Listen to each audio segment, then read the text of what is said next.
Very good afternoon to you. It's a real pleasure for me to be a part of this election talk series from the Price School of Public Policy at the University of Southern California. We're going to be talking about Proposition 21, not in a formal debate format, but instead a very conversational one. It's such a pleasure to be joined by the chair of the Department of Public Policy, Gary Painter, who also directs the Saul Price Center for Social Innovation and director of the Homelessness Policy Research Institute as well. Gary Painter, thank you. And also my thanks to Richard Green, who's director and chair of the USC Lusk Center for Real Estate and also chair of the Department of Real Estate Development. So, gentlemen, let's get right into Proposition 21, which would allow local governments to extend rent control to many more properties than they can currently. Currently, single-family homes and housing completed since early 1995 are exempt from rent control, and landlords can raise the rent significantly when new people move into the units. Let's start, Gary, by asking you about how this differs from the rent control initiative of a couple of years ago, which was defeated. Yes, first of all, thank you, Larry, for moderating our conversation today and joining us at the Price School. You kind of hinted at where we're at today, which is with the passage of Costa-Hawkins. What it did is it prevented local jurisdictions from deciding whether they wanted to enact a rent control or rental stabilization measure. 2 years ago, Prop 10 was put on the ballot, which would repeal Costa-Hawkins. And I think there's two key provisions that make Prop 21 different than Prop 10, in my mind anyway. One of them is that it formally exempts single-family homes and duplexes from rent control. So it maintains those provisions of Costa-Hawkins. So in that sense, again, limiting the number of properties that even if you gave the right to jurisdictions to decide for themselves, it still remains limited. And then the second feature that I think is important is that it keeps the ability of landlords to raise rents once a person moves out of a rent-controlled unit. It creates limits on how quickly you could raise those. So currently, for those properties like in the city of Los Angeles that are under rent control, if a tenant moves out, you're able to mark to market, actually choose a new rate that is equivalent to the market if someone else moves in.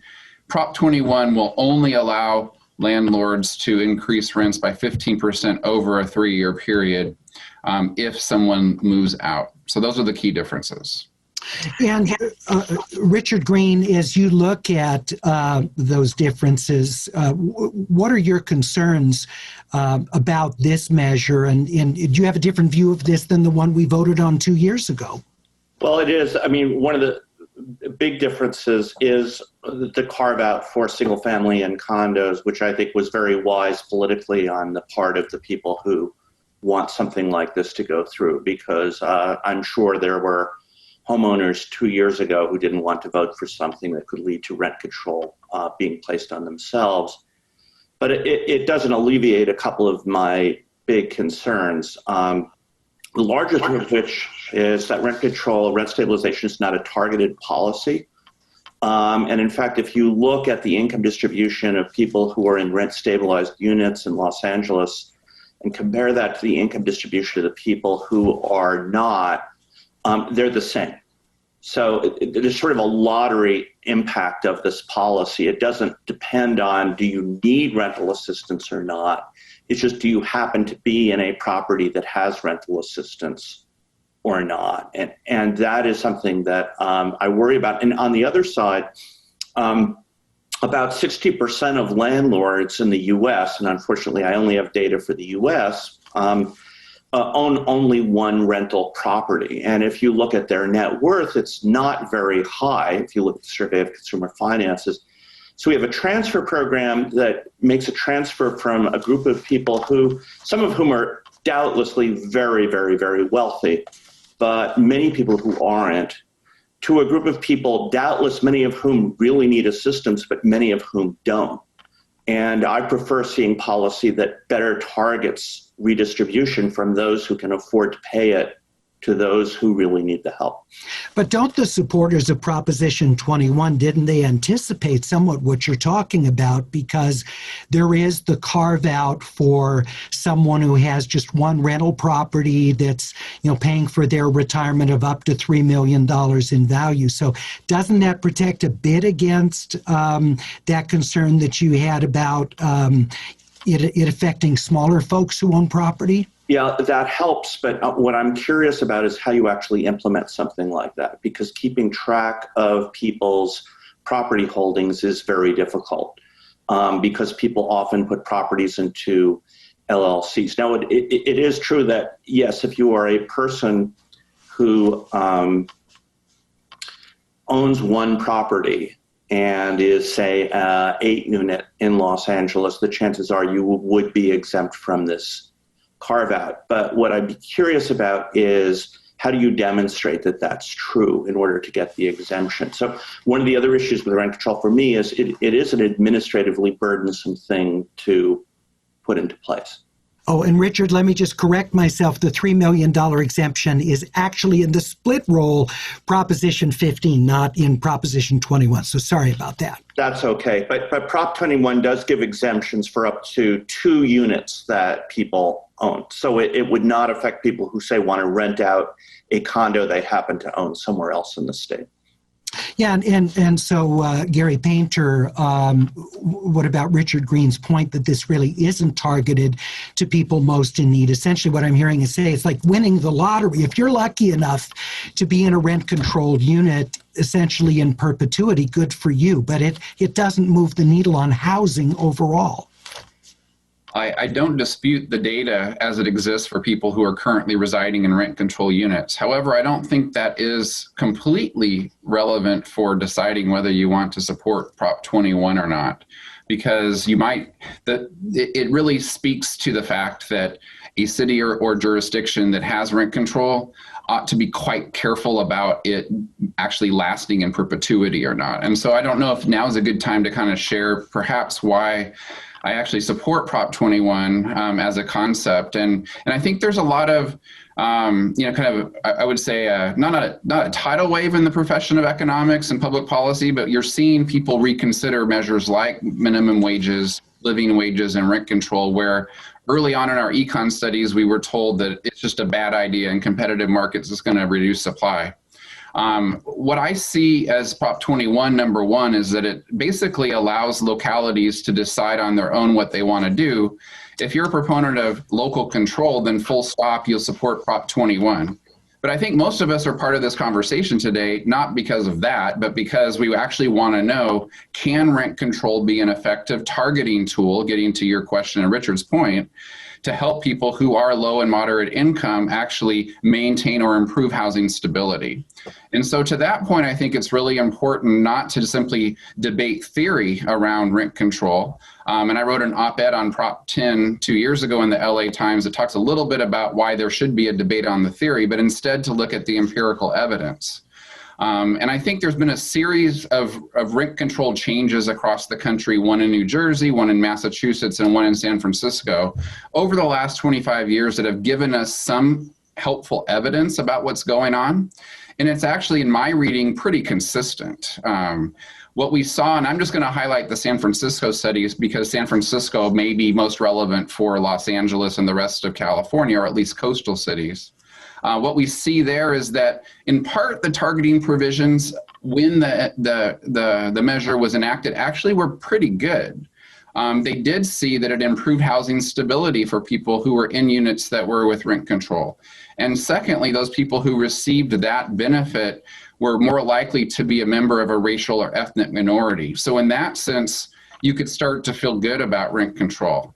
At the same time, it's not all good news. In particular, what they found is that a lot of that affordable housing stock, or what sometimes people call NOAH, the naturally occurring affordable housing stock, was actually moved to condos. So there was a conversion of units, up to 15% actually, that in some sense then we were losing naturally occurring affordable housing and instead shifted. It didn't change the number of units in the metro area, but it did change the number that were affordable. And then finally, they saw that there was actually some incentive to take down low density projects and then increase density in those places. So on net, what I saw in that kind of like that study, which is a really important study, is that overall housing supply went up a bit. The number of units that were, kind of subject to rent control actually fell a bit. But the initial targeting was pretty good in terms of who rent control could benefit. However, Richard's point is really important, which is 10 years down the road, 15 years down the road, the ability of that targeting provision to remain effective gets weaker and weaker and weaker over time. Well, and let's talk about the issue of whether it inhibits development, because San Francisco, of course, it's a very dense city already. So perhaps the opportunities for additional density aren't as great as in the city of Los Angeles, where you've got a lot of units that could be added if people accepted higher density, neighbors of those areas. But economically, is that really going to pan out for developers if you have this kind of rent control that's in place? Are they going to invest in the sort of higher density units that would really make more affordable housing available? My view is that because Prop 21 is only able to be applicable to buildings that are 15 years or older, and that had similar provisions to the San Francisco case, and given their evidence, it actually suggests the possibility, and actually the evidence doesn't, in terms of all the other studies as well, is somewhat uneven in terms of how much supply was either hurt or helped. I would actually suggest that new supply could be encouraged, not affordable supply, but market rate supply, because of something like rent control, as is written about in Prop 21. So you have, in some sense, the overall number of units might be encouraged because market rate units are not subjected to it for their first 15 years. But in terms of the naturally occurring affordable stock, those buildings 15 years or older that might be rented out at median rents or below, we wouldn't expect to see more of those units built because of Prop 21.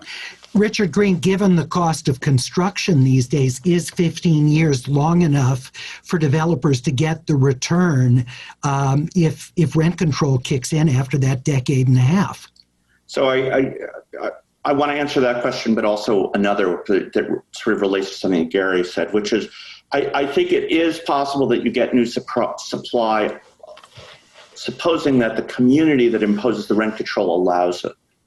And one of the things that's striking to me is if you look at 3 communities in Los Angeles County that have rent control, Santa Monica, West Hollywood, and Beverly Hills, that are arguably amongst the most desirable communities to live in Southern California, the populations of all 3 of those cities are the same as what they were in 1970, which was the last census before effective rent control came in.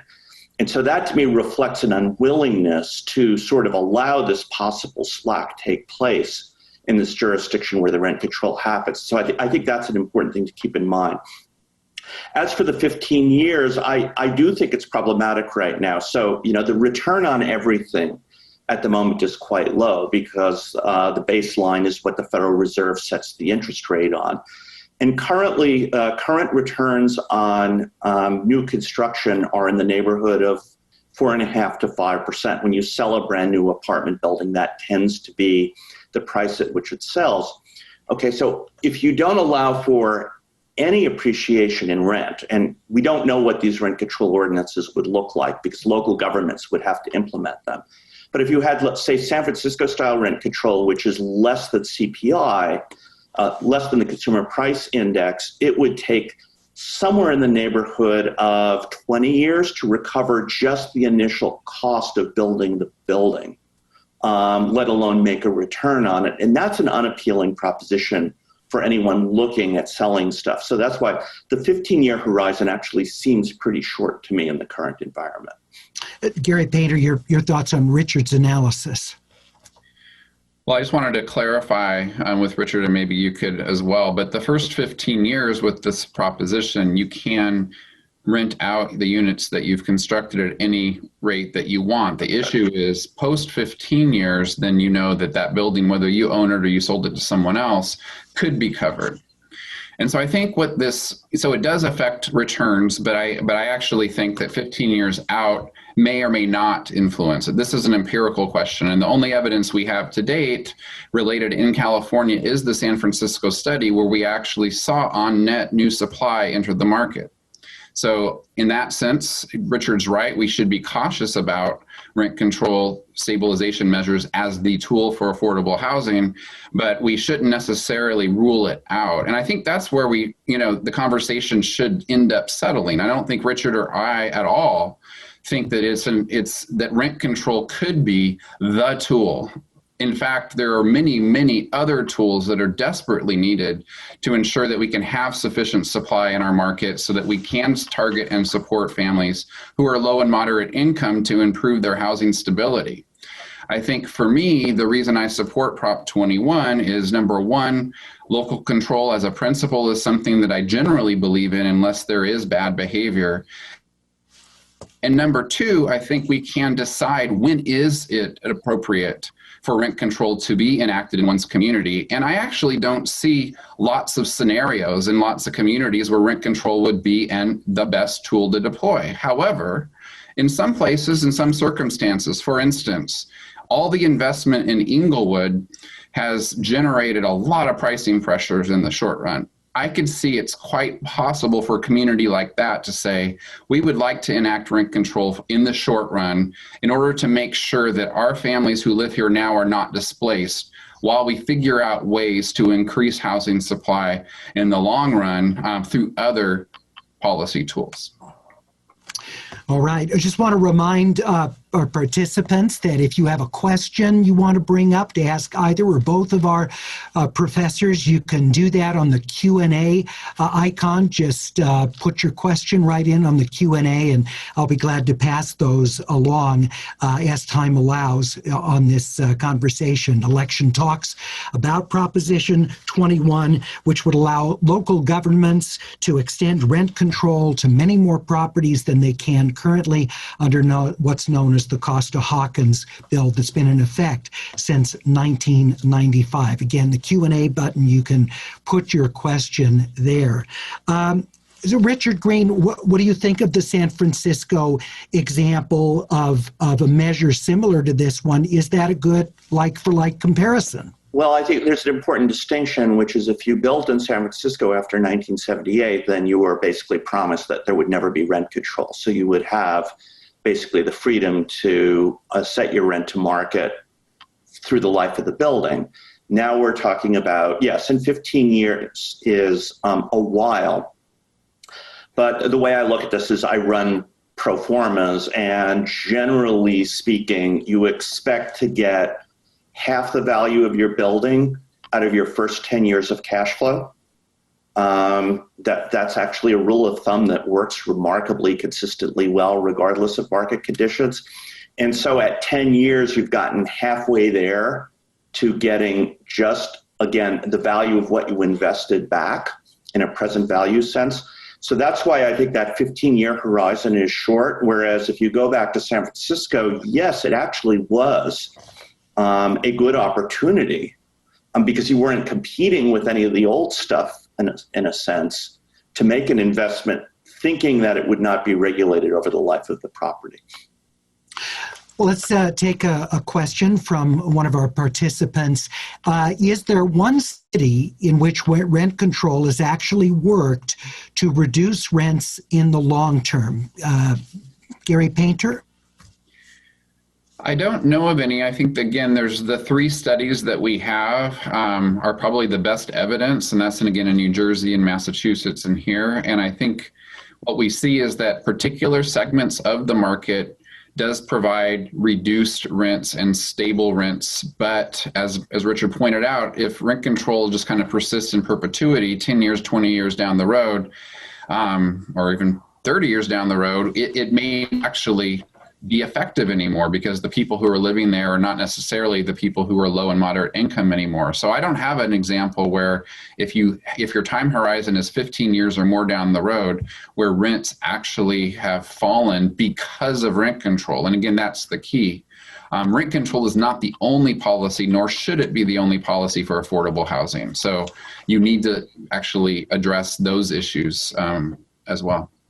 And Richard Green, is there any form of rent control, just generally, that you would support? Is your problem with this particular proposition or the concept? Yeah. So I guess first of all, I think if you're going to do something, do it statewide. Don't do it because I see it as a way that localities compete with each other to keep housing out. And maybe I'm a little cynical about that, but I have some views for that cynicism.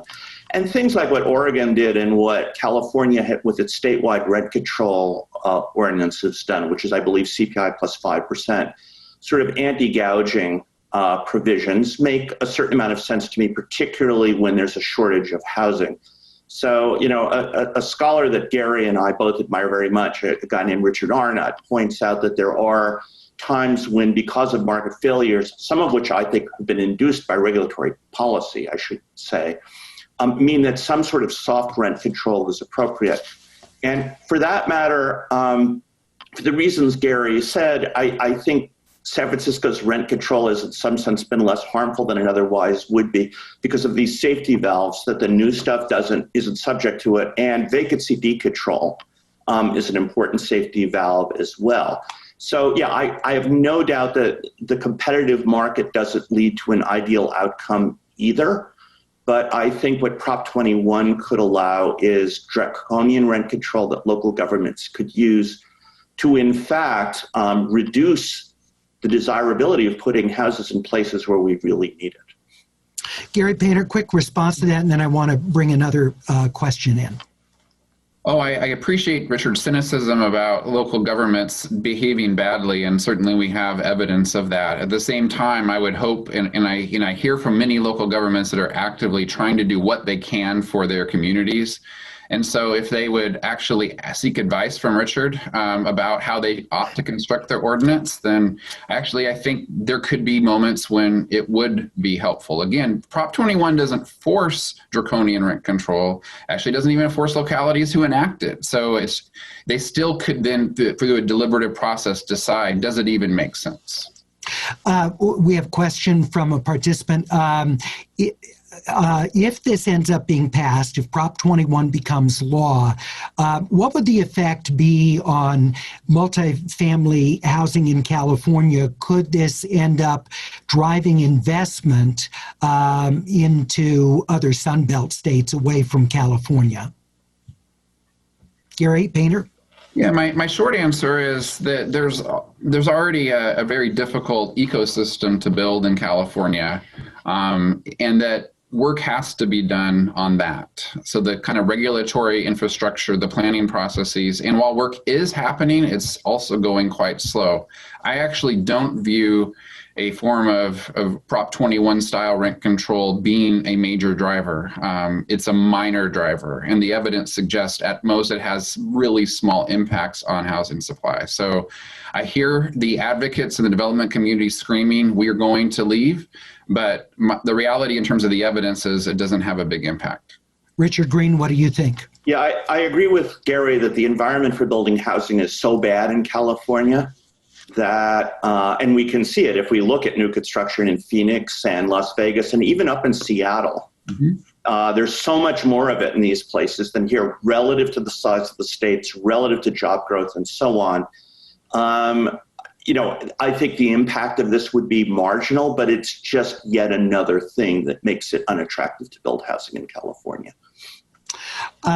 Let's see. If we don't pass Proposition 21, can individual jurisdictions still implement this, or would Costa-Hawkins prevent it? Richard Green, as I understand, that's really what this would do, is bypass Costa-Hawkins. But with Costa-Hawkins in place, you can't go beyond that limit, right?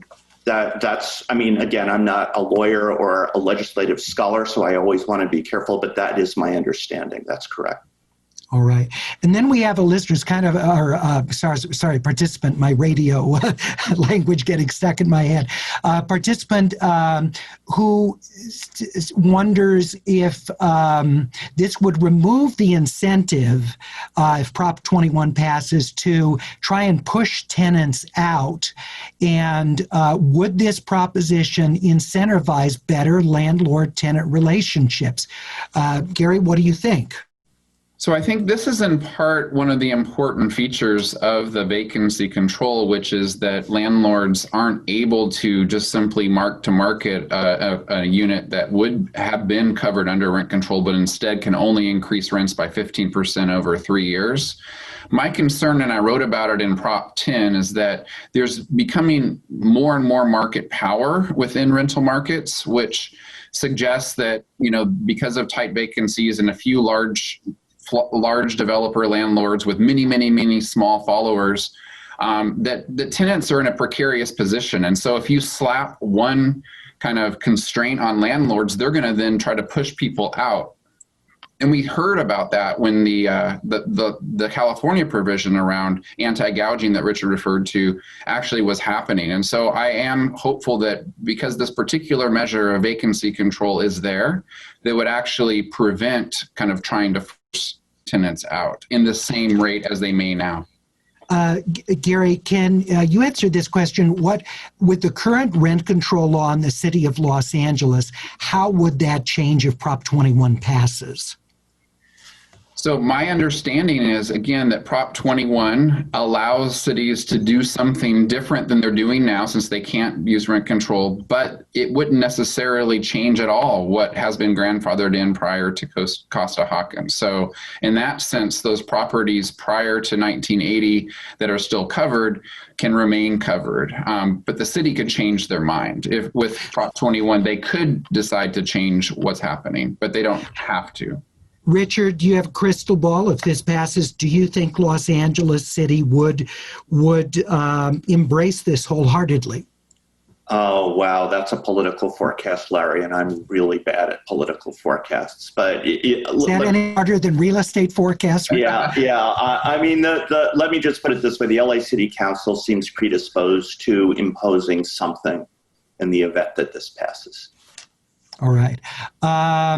In Los Angeles, there's upward of $100,000 or more per unit for development related to soft costs. Can you please speak more to this? It seems to be a major reason that market rate units are significantly less affordable. Richard Green?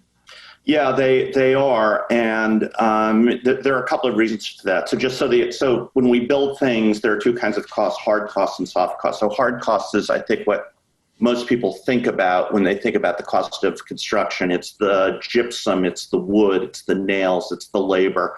It's stuff that you can identify as directly contributing to a part of the building as it goes up.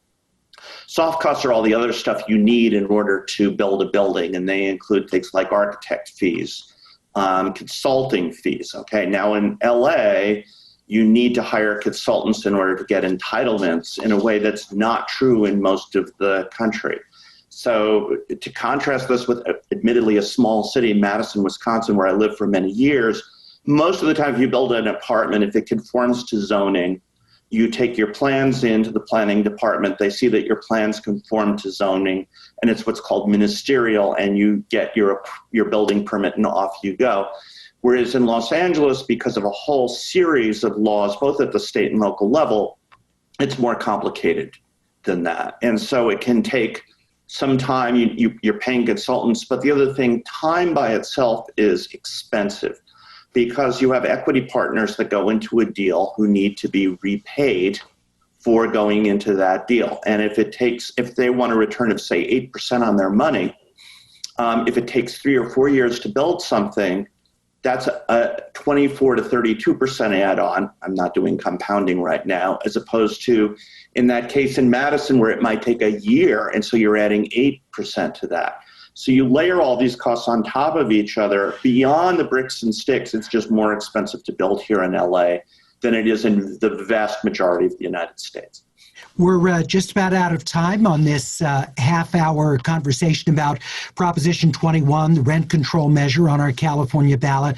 And I know it's not a formal debate, but I do want each of you to sort of leave us thinking about this proposition from your perspective. And as someone who's going to vote no on it, Professor Green, let me start with you, since you're going to be no, to share your final thought on this.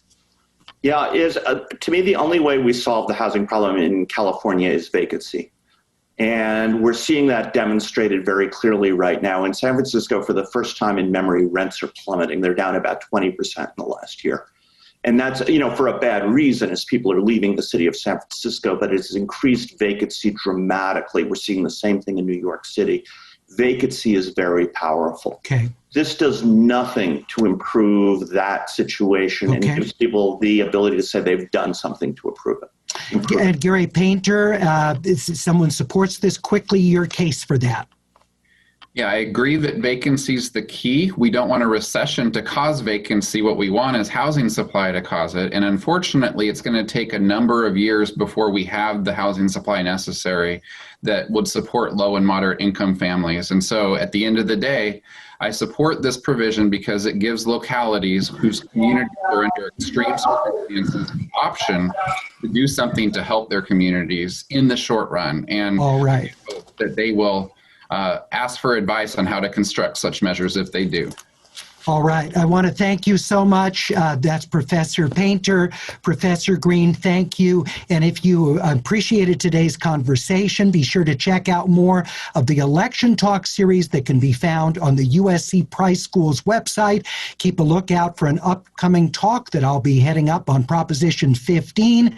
It'll be released online, can be found on the Lusk Perspectives website. Links to the two sites have been shared in the chat feature below. Thanks so much and have a great day.